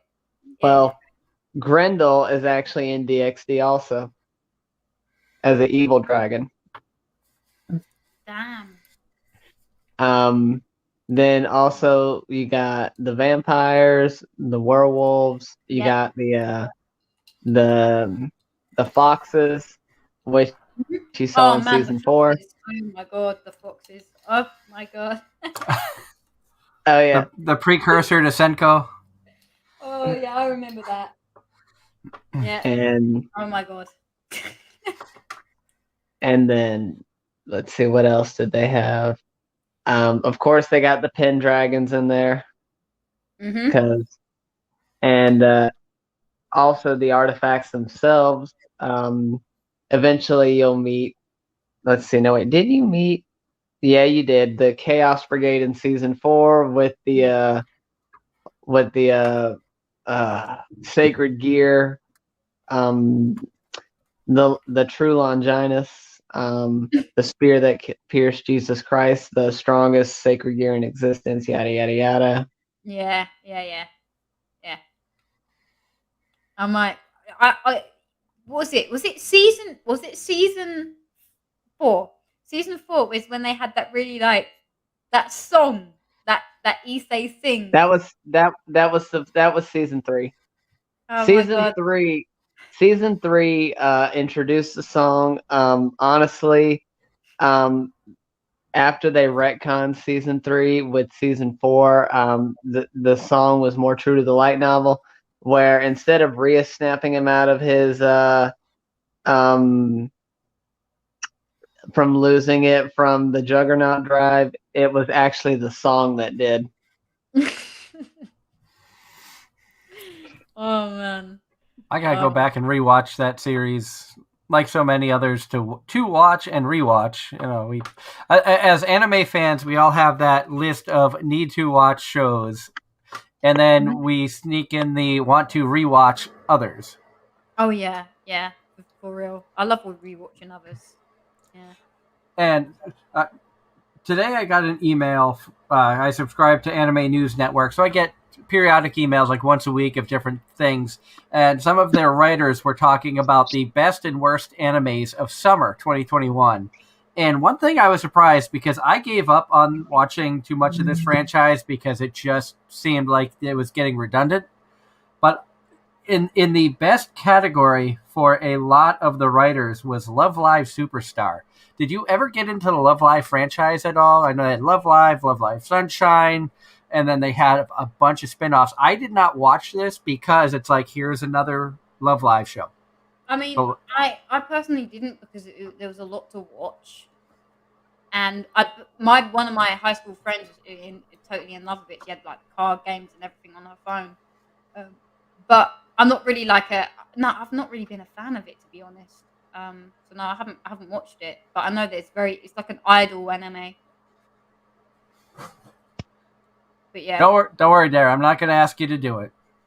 No, because you would get the same answer you always get.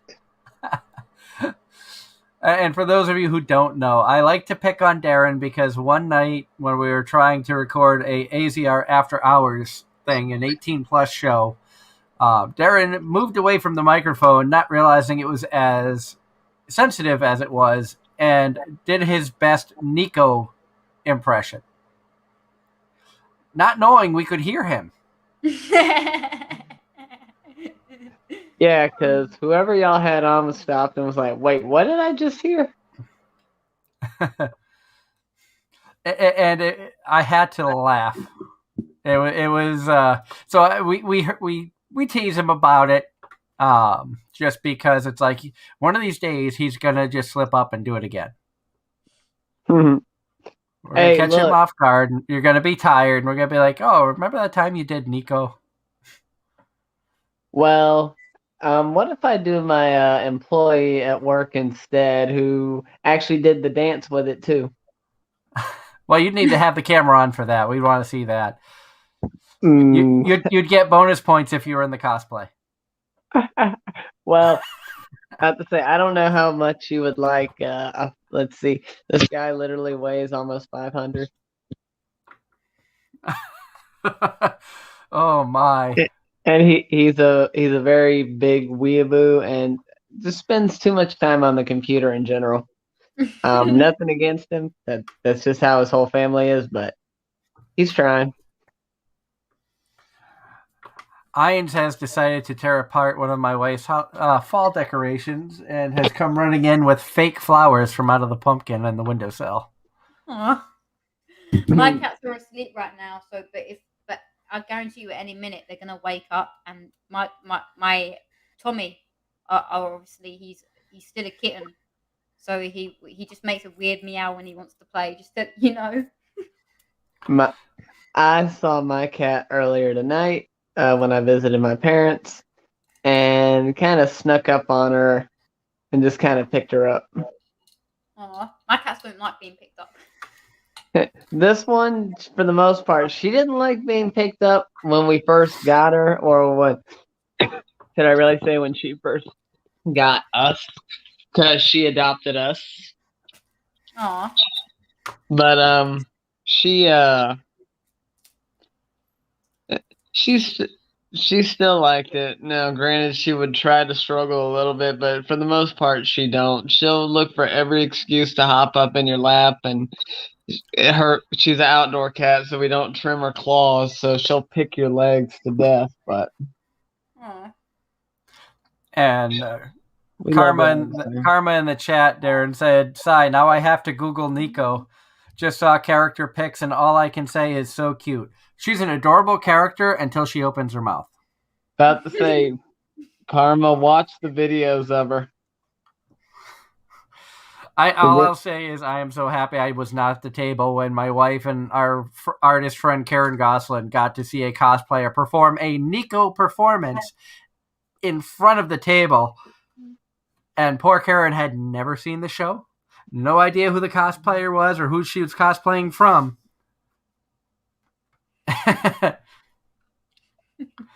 And it's it's just hearing the story made me laugh hysterically. And grateful I wasn't there because we all know that we knew the character.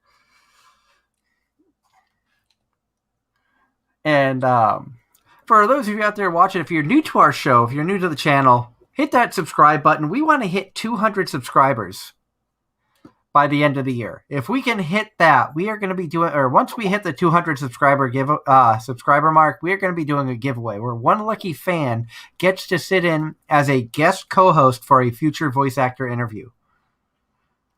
I mean, who wouldn't love to sit here and chat with any of these talented voice actors? And we always seem to find some really good ones, even some great names that you may not know. Of course, the month of September, we had Bryn April, Macy Ann Johnson, and Anthony Bowling. We've had Monica Rial on in the past. We've had Megan Shipman and Morgan Berry. And, we're trying to get Todd back on the show, Todd Habercorn, Jeremy Inman. So you could have a chance at coming in and chatting with them for 2 hours on the show. So help us hit that subscriber mark of 200. Hit that like button on the video. Hit the notification so you know when we upload more stuff. We're trying to get better about uploading more times throughout the week. producing more content here on the channel. I still have over 200 episodes on a memory drive that I need to edit and get up from all our past shows. Like I said, we've been doing this show since April 6th of 2014. It's crazy to think that we are here at 7.5 years, Darren. I know, right? And it's a big thanks to all of our fans out there, all of you guys who are tuning in tonight. Thank you to everybody in the chat room. I know some of you have had to say good night because it's, getting close. It's 9:30 p.m. Eastern time. Many people have to get up for work because it is Sunday night, Monday morning. I know a big thank you to Sophia for coming on because it's even later than that out in the UK. Yeah, it's 2:35 in the morning right now, yeah. And when you were talking about My Hero, I'd have to say my favorite villain. I saw one of the questions come through the chat room. Who's your favorite My Hero villain? Toga is my favorite one. I thought she was kind of a cute, fun character, even though she's psychotic. I mean, I'm going to say Toga as well. I mean, I'd like it. I'd love it if they did more female villains apart from in that movie. You know what I mean? I would agree with that. Toga's my favorite as well. Yeah.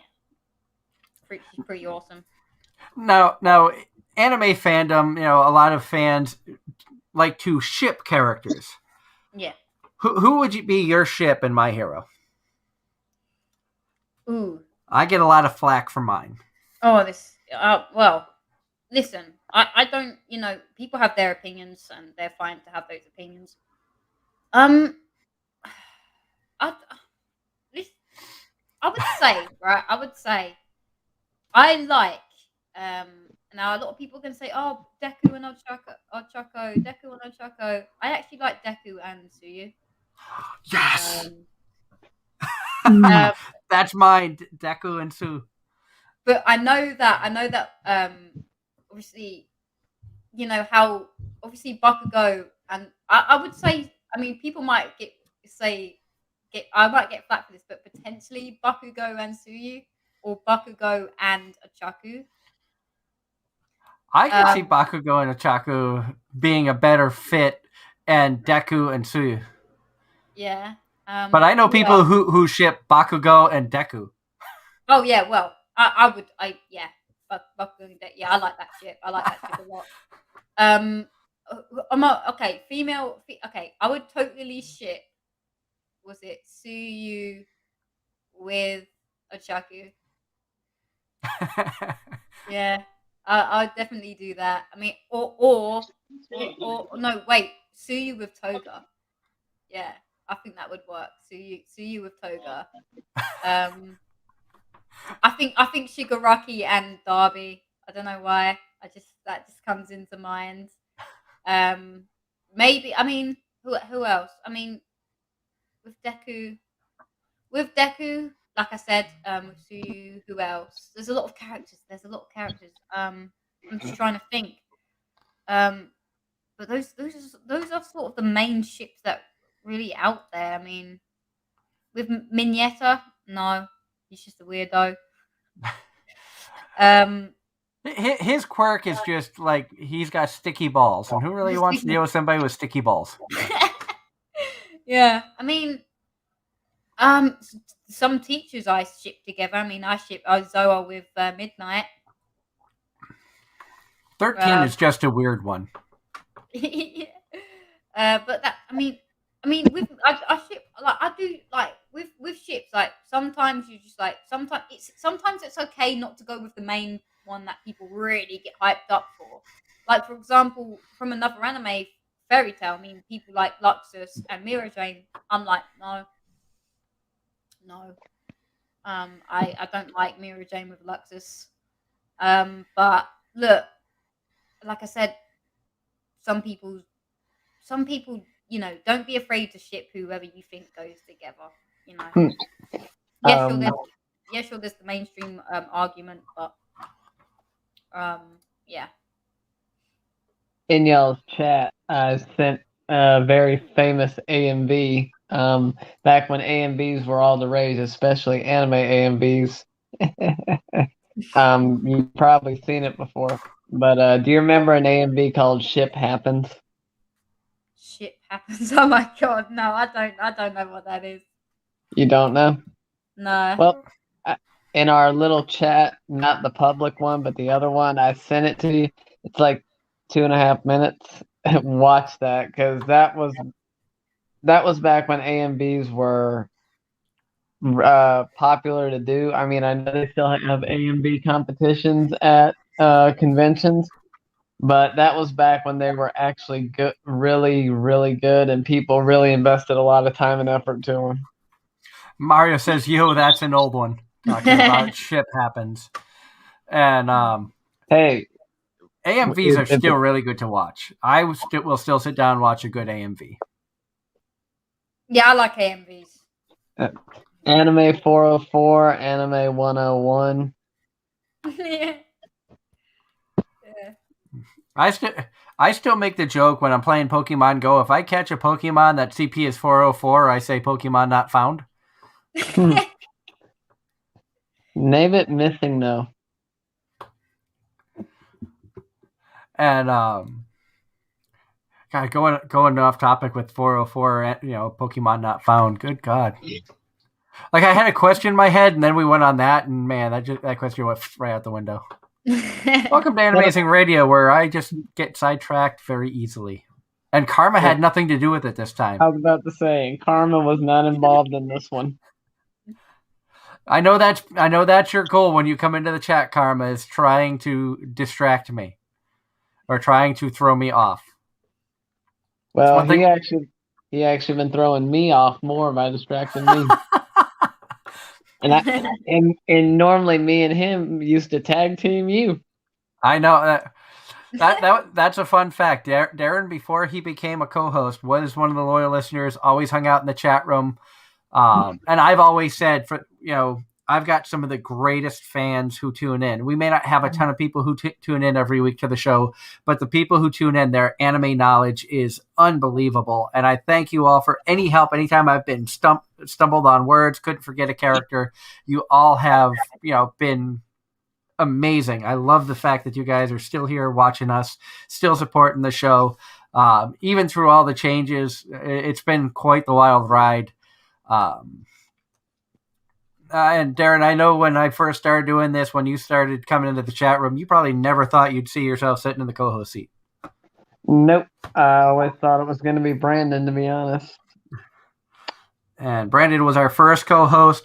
Life happened as the AZR story progressed. Brandon's personal schedule started getting a lot busier between work, military, things of that nature. I felt it better to part ways with him so he could focus on more important things.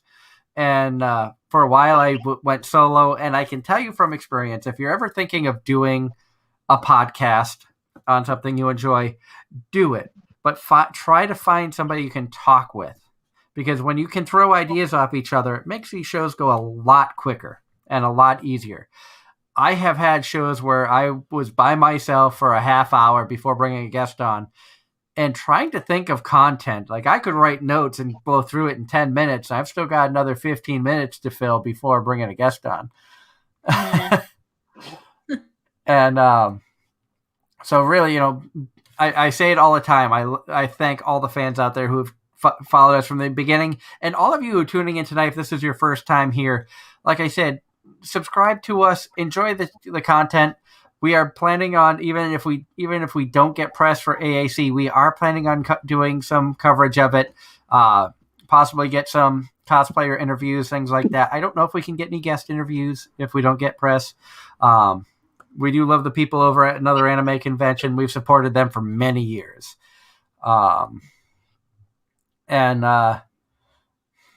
I think this is a general question from Karma, trying to throw us all off. Why is it zombies like to chomp on brains anyway? So, Darren, why don't you take us down that rabbit hole? Sorry. Haven't seen any animes where that's actually the case. I've seen plenty of ones where they bite others. Zombieland Saga and High School of the Dead, of course. Yeah. I've seen zombies that play musical instruments, like trying to play different types of music, and how do we want to say, glorifies truck coon running over a high school girl? Wow. Is that a title? Or how about a zombie turning into a magical anime girl? And, and and also in the first episode, he did also get hit by a truck. Mario says, "Oh boy, Wow. here we go." Wow. We're getting. Well, welcome to the show, Sophia. You're along for the ride. Yep, sure am. Oh man. Uh, Zombies. Is this a zombie? Good show. That was an interesting show. Is This a Zombie? I never finished it. I think I got threw off by the fact that the main zombie girl character there had like 5,000 different voice actors voice her in her thoughts. Yeah. She wasn't a zombie herself. She was a what was she? She was a Euclid Hellside. She was a reaper of sorts. Yeah. I think I've watched that. I definitely. I think I've watched that. Yeah. Yeah. Yeah. Although a fun zombie one, I mean, I think a lot of people wouldn't consider it a zombie one, was the one where I can't remember the name of it, but the cat's name in it was Sankaraya? Babu. Sankaraya, thank you. Because the cat's Very name good was show. Babu. Ah. And that was that was a Monica Rial character. I remember one year at Anime Boston, Monica was there, and my wife asked her to do the Babu voice. Oh man. Very good show. It was a good show. I didn't think I would like that one, and it actually was a lot better than I gave it credit for. That's anime. And we have about 12 minutes or so left on the show here. If anybody out in the chat, if you have any other questions for our wonderful guest Sophia tonight, throw them out there real quick. Now, I was curious. You were asked earlier about your favorite voice actors. Are there specific voice actors you would like to see come to a convention in the UK? Yes, so they can sign my pops. Yeah, I would like to meet. I mean, I know that I've been waiting to meet Brittany Kowalski, and she's coming to Liverpool Comic Con, so that's on my bucket list. Alexis Tipton, that's coming, and Lucy Christian. So I'm really happy with those people coming. And the voice actor of what was his name, the main character in Demon Slayer. I haven't really gotten into that, unfortunately. But Tanjiro? him, yeah, Tanjiro. So I mean, to be honest, being from the UK and anywhere else and other English-speaking countries, voice actors coming over here is just, it's we appreciate it. Like, I'm not saying America doesn't, but we appreciate it because it's just like they're like willing to travel to this place, to an unknown place in an unknown area and stuff like that. So I mean, I don't have a bucket list, but I like, it'd be nice to meet that person one day. Like, for example, Leah Clark, I'd actually generally like to meet her if she came to a UK con. I'm pretty sure she has at one point, but I don't think I was able to go. But yeah, there are some people that I would like to meet, but I'm just generally thankful for them getting voice actors here in the first place. And I think we all have that, like I said, not necessarily bucket list, but I had like the top 5 voice actors that I've wanted to meet that we haven't had on the show. And I got to scratch 2 of the names off that list at Kineticon. Like you said, Alexis Tipton, finally got a mocha autograph on Rosario Vampire. Yeah, I love that anime. And Skune, because Todd was there as well. I know I've showed it off before, but multiple. Like, I think the only autographs that I don't have on here, because we have Leah Clark down here, who is Ruby. I didn't know that. I didn't know she was Ruby. On the inside, of course, you have Monica Rial as Yukari. Yeah. Yeah. Alexis Tipton. Oh, I have it upside down. That's wonderful. Alexis Tipton and Skune. Yep. And multiple other signatures on there. I know that Brina Palencia plays Kurimo. Kurimo. Yep. Brina and Tia are the only two of the main cast. I don't have their autograph on here yet. I've met Tia in person once at Anime-Zing. Brina was at Anime Boston one year. Unfortunately, we didn't get to meet her due to the fact that we were vending Anime Boston, and my wife was in the first trimester with our daughter Evie. So I was at the table for 12 hours. Yeah. I understand because she's, getting sick. Bless her.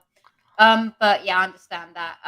But yeah, like, yeah, I'd love to meet them. I'd love to genuinely meet them all one day. It's just, with the UK and other international, it's just harder for English speaking countries because it's just like, Australia's just so long to go. New Zealand's so long to go. Obviously, I think Canada and America just have more of an advantage because it's not as big of a travel, which I don't blame anyone whatsoever. I really don't. But yeah, it's just whether on like I said earlier in the stream, it's just whether the I mean, obviously they do polls, in the UK, like who would you like to see? But again, with bigger names, it's harder to get. And now I understand that's the same with Comic Cons and anime ones over there, but it's more accessible to you because they're more willing to travel in their own country, if you know what I mean. Oh yeah, it's easier to travel domestically than internationally because of all the loopholes, especially now with pandemic safety regulations and stuff. You've got a lot more stuff that you have to go. Even crossing the U.S. border into Canada, you have to have a plan in motion. I have coworkers who have family there. They have to have like this whole practically a book of this is what we're doing, this is where we're going, this is how we're quarantining and everything. And yeah, I mean, look. I mean, travel was annoying before, you know what I mean? But I get people's frustrations with travel, voice actors that don't want to go. I totally understand how they feel, and I totally understand if they don't particularly feel safe. It's a new place. Don't forget, for them sometimes it's a new place. So at the end of the day, it's their decision whether they want to go there or not. They get the invite. They can choose not to go. If they do, great. Mm-hmm. Getting sidetracked by Karma in the chat saying, can't seem to be able to share video links in chat. Bummer. And he had the habit of always, we had a sit-down private interview with J. Michael Tatum years ago at AAC, and he loves to share that video. Yeah. So I was asking him if he was trying to share the Tatum interview again. I think we did upload it to this channel. I know I had it on my personal page a while back, but I think we have it here on the AZR page again, our AZR YouTube channel. And once again, we want to thank Sophia for joining us tonight. It has been so much fun chatting anime and a bunch of randomness with you. I'm sure you had no idea really what to expect, but you've seen the show. You know that we're kind of improv and off the wall. Yeah, no, I like that. It's chill. I like being chill, and I'm very relaxed, and I'm just honest with what I say. So, yeah, no, it's been a very enjoyable experience, and I hope to do this again one day. So, thank you guys for having me. I appreciate it. And before we run out of time, I want to give you a chance to promote yourself. If anybody wants to reach out to you, if they have questions that didn't get asked on the show, let everybody know where they can find you. So on Twitter, I'm at PopGirl, where it's at Sophia's Pops. On Instagram, I am on. I mean, I think I'll just say it as Twitter. I go on my Twitter more than any of my other social media. So you can find me at I'm PopGirl, but it's at Sophia Pops, and Pops is capital letters. That's where you can find me. That's where I usually hang out. And again, I thank you so much for staying up, hanging out with us, and chatting. It's been a lot of fun. Always enjoy chatting with you. And people don't know before setting this up. I was talking a little bit about fantasy football team. Sophia's part of our league for the fantasy football. But I've had to do some stuff. Yeah. And my wife is. You're playing my wife this week, and she's worried because she's down by 20 points. She's got a running back going tomorrow night, and if she loses, she said she's going to be mad because you had a player on the who is out. Yeah. That started, and you had another 0 in the running back where there was no running back even in there. So she's like, if I lose to her, and she had 2 zeros in the team, I'm going to be mad. It could happen. Yeah. I mean, I still have to. I'm still trying to figure out how it works as well. I need to get a running back, but like, there's hardly any left. There's plenty of running backs out there. You just have to look away from the Bills. Yeah, I know. No, I don't. I don't really like. I mean, I don't really like the Bills running backs. Yeah. But yeah, no, I need to get a running back. And for those of you, if you're wondering how much of a Bills fan she is, she has on her fantasy team. She drafted Josh Allen, Diggs.